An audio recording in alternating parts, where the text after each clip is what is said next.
Hey, welcome back to Oddie's Angling TV. Bit of a departure for me, this one. Normally I'm out carp fishing, but this time round, this is my second trip of my pike season. My pike season usually starts around sort of January time because I'll fish right up to the end of November, beginning of December for carp. December's too busy for me with work, so I don't really get out and do much fishing then. And then it's a case of January through to March, carping tends to be very slow, very shy. So I'd prefer to be more or less out piking and doing something, getting a few runs and enjoying myself. It's also fun to get away from doing what you not always do and do something completely different. So the first session was a week ago from today. It was absolutely Baltic. When we arrived at the lake, it was -7.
Temperature got up to I think the top temperature was -2 all day.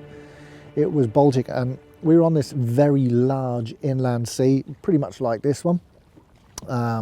Further north up the country in County Monaghan, and unfortunately the lake was 95% frozen. We were lucky to find a spot that we could cast, but apart from a couple of jackets to one of the lads, to be honest with you, all of us struggled, and it was just really cold. I don't think we were casting out far enough, and there was a massive algae bloom pushing into our bank, which was unusual for this time of year, because normally when you've had a few frosts that tends to calm down, but maybe that had something to do with the negative fishing. So we decided to hit this particular water today. This is a well-known pike water in Ireland, and I'm not going to mention the name of it. Anybody knows it will know where it is anyway. But it's fairly hammered, this spot. I mean, the car park's right next to where we're fishing, so it does see an awful lot of attention. But there's a lot of shellfish in the area, a lot of roach, and that's what I'm using on my baits today, are roach. A lot of shellfish, and that's what keeps the pike congregated around this area. As I say, it is hammered.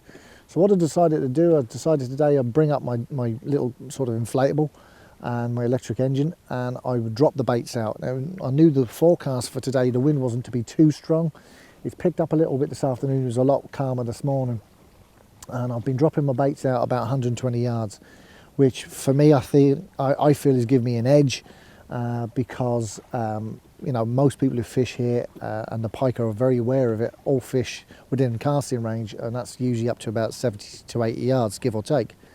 So going that extra little bit out, I think it does give you the edge of maybe catching the fish a little bit more off their guard. The boat I have here, it's a dinghy. It's not designed for these kind of waters, and you know, you want to have your wits about you, and I would advise anybody to unless you're an experienced boat handler, don't even attempt it. But as I said, I dropped out some baits today. I've had 3 runs. First was a bit of a comedy of errors. It managed to wrap up both my lines. I'm fishing with 2 rods. It wrapped itself so much around the other rod. I don't know how it did it, but it did. That I had to kind of take the other rod and try and bite the line and get rid of that off my main line. The problem was I actually bit the wrong line, and the line hit the deck and started to creep along into the water while the pike started to kind of realise he was going to be let free. And luckily I managed to grab it, hand line it in, and the fish was about 4.5–5 pound. So a bit of an interesting start. Second run came, now don't forget I was here since first light. I mean, it was very heavy frost this morning, very, very cold, -1 when I started to drive. That was, I was up at 10 to 5, left the house about 20 past 5, and I was here for about 6:30, give or take. And fished the first 2 hours of the day in darkness, and I thought that would have been the witching hour. I'd have thought that would have produced a fish, but nothing. As I say, I've had the first one came about 9 or 10 this morning. The second one came about 11:30, and that was a 12-pound 6, I think. And my first double of the year, always welcome.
Just shortly after that, around 12ish, I had a full blistering run. It absolutely tore off, and I was blessed to hook into something quite special. This fish put up a good account of itself. Obviously it was that range, 120 yards. It's a long way to bring in a fish, and it was lightly hooked in the scissors and weighed in at 19 pound 4 ounces, which was for me a lump of a fish, and it's not to be sniffed at by anyone. Any fish over 15 pounds are cracking pike. Doesn't matter where you're fishing. This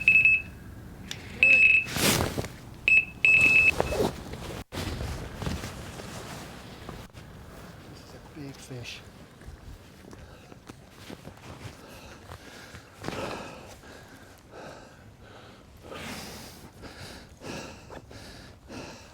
This is a very big fish, lads. There he is out on the top surface. We're gonna have to come down. There he is, look. See him? Yeah, I'm gonna have to go over Mark's lines.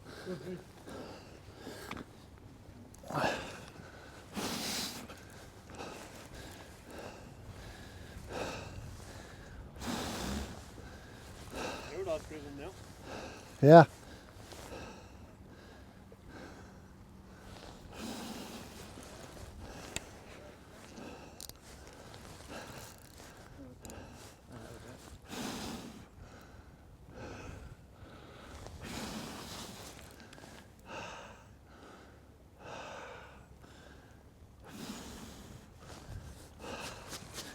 Here she is.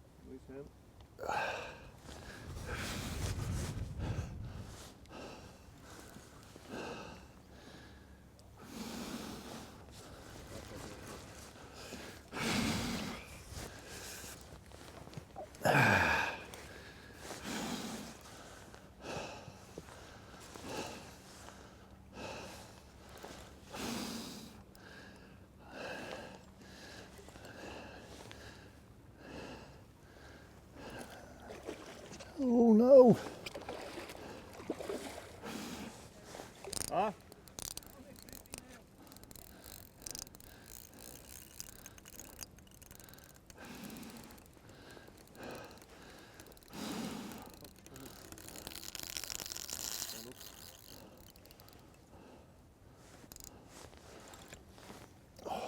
Big hand.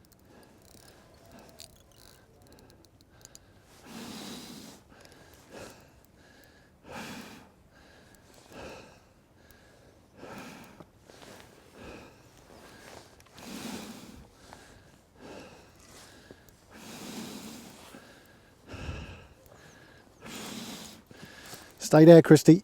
Drop the net. I'll bring it to you, mate. I'll tell you when to lift. Lift.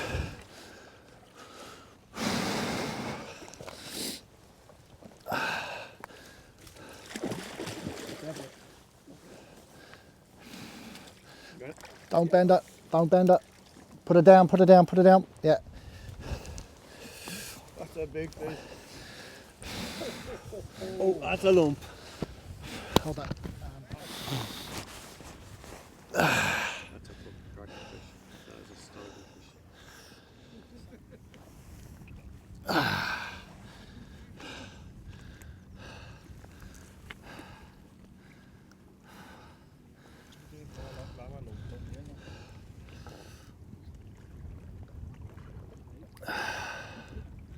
19-pound 4-ounce pike, caught on a roach deadbait at range of about 120 yards.